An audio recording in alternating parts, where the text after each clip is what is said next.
کہ اس شخص کے عیبوں کا چرچا ہو نہیں سکتا، اس شخص کے عیبوں کا چرچا ہو نہیں سکتا، بھرم جس کا نبی رکھے وہ رسوا ہو نہیں سکتا۔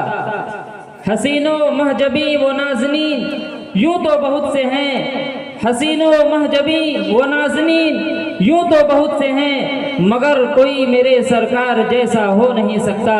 ماشاء اللہ سبحان اللہ، یہ تھے محمد سفیان صلی اللہ علیہ وسلم جو ہم تمام سامعین کے مابین بہت ہی خوبصورت انداز سے نعتِ کلام اللہ پیش کر کے رخصت فرما گئے۔ اب میں پھر سے خطابت کی زینہ پر چڑھتا ہوا ایک ابھرتا ہوا سیلاب آپ حضرات کے روبرو پیش کرنا چاہتا ہوں، جن سے میری مراد محمد مناف صلی اللہ علیہ وسلم ہے، وہ آئے اور اپنے بہترین لب و لہجے سے خطابت سے ہم تمام سامعین کو مستفیض فرمائے۔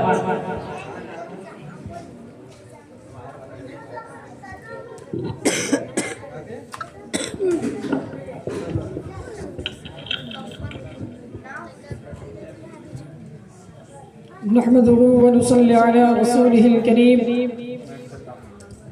أما بعد، فأعوذ بالله من الشيطان الرجيم، بسم الله الرحمن الرحيم۔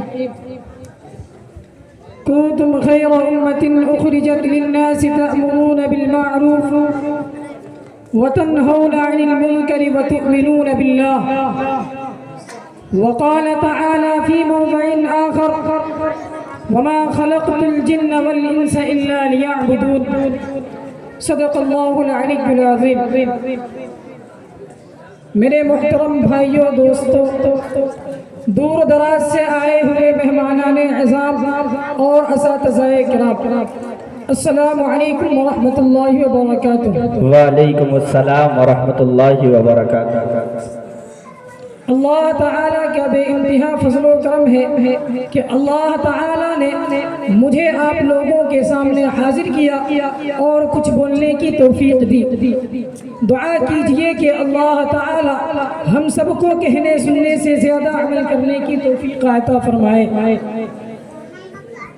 عزیزان گرامی، میں آپ حضرات کے سامنے ایک بہت اہم بات عرض کرنے کی جسارت کر رہا ہوں، جو صدیوں سے امت سے مٹ چکی ہے، زندگیوں سے نکل گئی ہے، خواب و خیال اور تصور سے بہت دور پڑی ہے، جس بات کو انسان بھولے ہوئے ہیں۔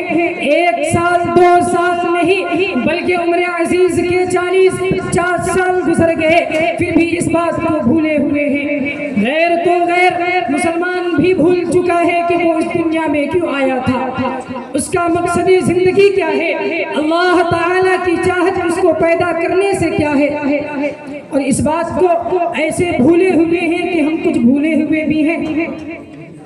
دراصل یہ امت حضور صلی اللہ علیہ وسلم کی امت ہے، یہ اپنے نبی صلی اللہ علیہ وسلم کے نائب اور ان کا کام اپنے نبی کے درد اور غم کو لے کر چلنا پھرنا تھا، مگر آج ہر انسان اپنی اپنی خیال و فکر میں مشغول ہے۔ مسلمانوں میں سے بھی تو کوئی مال کا دیوانہ بنا ہوا ہے اور پیسے کے پیچھے ایسا دوڑنا شروع کر دیا ہے کہ وہ اپنے مقصد اصلی کو بھی بھول بیٹھا ہے۔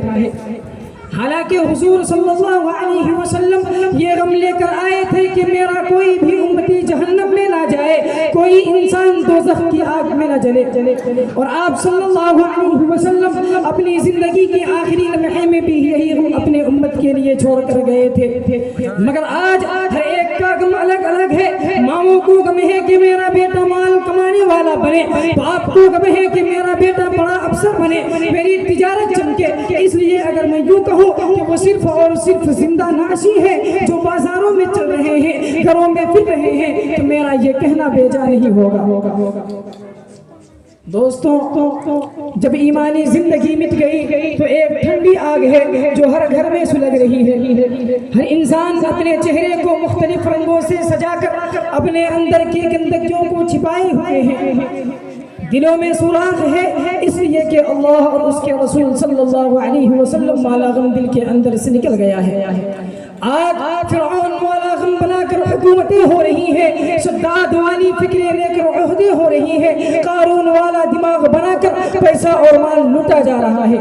حالانکہ حضور صلی اللہ علیہ وسلم نے اپنی امت سے یہ سب غم نکال دیے تھے۔ غم تھا تو صرف دین کا غم تھا، فکر حنیف کی فکری تھی۔ میری جان قربان ہو اس کالی کملی والے پر جس نے اپنے محبوب چچا کے قاتل وحشی بن حرب کو بھی اسلام کی دعوت اور اسلام میں داخل کرنے کے لیے کیا نہیں کیا۔ مدینہ طیبہ سے ایک آدمی کو یہ اعلان دے کر بھیجا کہ وحشی سے یہ جا کر کہہ دینا کہ من قال لا الہ الا اللہ تفلحون۔ جب یہ اعلان پہنچا تو وحشی اعلان سننے کے بعد نخرے کرنے لگتا ہے اور کہتا ہے مجھے کلمہ پڑھنے سے کیا ملے گا، میں نے تو شرک کیا ہے، میں نے شراب پی ہے، میں نے قتل کیا ہے، اور ادھر تیرا رب کہتا ہے جو یہ کام کرے گا وہ دوزخ میں جائے گا، میرے کلمہ پڑھنے سے کیا ہوگا اور مجھے اچھا عمل کرنے سے کیا ملے گا۔ پھر میرے نبی صلی اللہ علیہ وسلم نے فرمایا کہ اللہ تعالیٰ ارشاد فرماتا ہے فَأُولَئِكَ يُبَدِّلُ اللَّهُ سَيِّئَاتِهِمْ حَسَنَاتٍ، کہ اللہ تعالیٰ ان کی برائیوں کو بھی نیکیوں سے بدل دیتا ہے۔ اے وحشی کلمہ پڑھ لے۔ وحشی جواب دیتا ہے کہ میں اتنی سخت شرطیں پوری نہیں کر سکتا کہ ایمان لاؤں توبہ بھی کروں، کوئی اور راستہ بتائیں۔ قربان جائے اس پیغمبر پر جس نے اپنے امت کے لیے اتنی ہمدردی کی ہے۔ آپ صلی اللہ علیہ وسلم نے یہ سن کر پھر آدمی بھیجا کہ وحشی میرا رب کہتا ہے ان اللہ لا یغفر ان یشرک بہ ویغفر ما دون ذلک لمن یشاء، کہ شرک تو نہیں بخشوں گا باقی جسے چاہو معاف کر دوں گا۔ اے وحشی اب تو ایمان لے آ۔ وحشی کہتا ہے پتہ نہیں تیرا رب مجھے معاف کرے یا نہ کرے، اس نے تو کیوں کہا کہ جسے چاہو معاف کر دوں گا، پتہ نہیں تیرا رب مجھے معاف کرے یا نہ کرے۔ آپ علیہ السلام نے یہ سن کر پھر آدمی بھیجا کہ وحشی میرا رب کہتا ہے اے میرے بندوں وہ جنہوں نے ظلم کیا لا تقنطوا من رحمت اللہ، میری رحمت سے نا امید مت ہونا، میں تمہارے سارے گناہوں کو معاف کر دوں گا، اگرچہ تمہارے گناہوں سے زمین و آسمان بھی بھر جائے پھر بھی میں تمہارے سارے گناہوں کو معاف کر دوں گا۔ رسول عربی کا یہ کہنا سننا تھا کہ وحشی بن حرب طائف سے نکلا، چہرے کو چھپائے ہوئے چھپتا چھپاتا مدینے پہنچا اور مسجد نبوی میں داخل ہو گیا۔ آپ علیہ السلام بیٹھے ہوئے خطاب فرما رہے تھے تو وحشی مجلس میں آ کر اچانک کھڑا ہو گیا، چہرے سے کپڑا ہٹایا اور پکار اٹھا وہ شہید شہادت الحق اشہد ان لا الہ الا اللہ واشہد ان محمدا عبدہ ورسولہ۔ آپ کی آنکھ اٹھی تو وحشی دیکھ کر لرز گیا، صحابہ کی تلواریں نکلی، صحابہ کھڑے ہو گئے اور کہنے لگے یا رسول اللہ یہ تو وحشی ہے، اجازت دیجئے کہ اس کی گردن اڑا دو۔ آپ صلی اللہ علیہ وسلم نے فرمایا کہ وحشی اب مسلمان ہو چکا ہے، اب وہ کلمہ پڑھ چکا ہے، وہ جنت کے راستے پر آ چکا ہے۔ نبی رحمت نے اپنے چچا کا غم دبا کر اور اس کی جنت کی خوشخبری لے کر آخر کہا دعوہ پیچھے ہٹو پیچھے ہٹو، اگر ایک آدمی میری امت میں سے کلمہ پڑھ کر مرے تو میرے لیے خوشی کی بات ہوگی کہ میرا امتی بن کر جنت میں داخل ہوگا اور میں کل قیامت کے دن دوسرے نبیوں پر کثرت امت کے بنا پر فخر کروں گا۔ میرے بھائیوں دوستوں، جس آدمی کی شکل و صورت دیکھنا بھی گوارا نہیں ہے آپ اس کے لیے بھی جنت کے متمنی ہیں۔ آج یہ غم اور درد ہمارے اندر سے نکل گیا ہے۔ میرے بھائیوں دوستوں، صحابہ کرام تو اپنے بیٹوں کو یہ کہتے تھے کہ تو اللہ کے راستے میں جا کر شہید کیوں نہیں ہوتا، جیسے فلاں شہید ہوئے ہیں تو اللہ کے راستے میں کیوں نہیں نکلتا جیسے فلاں نکلتے ہیں۔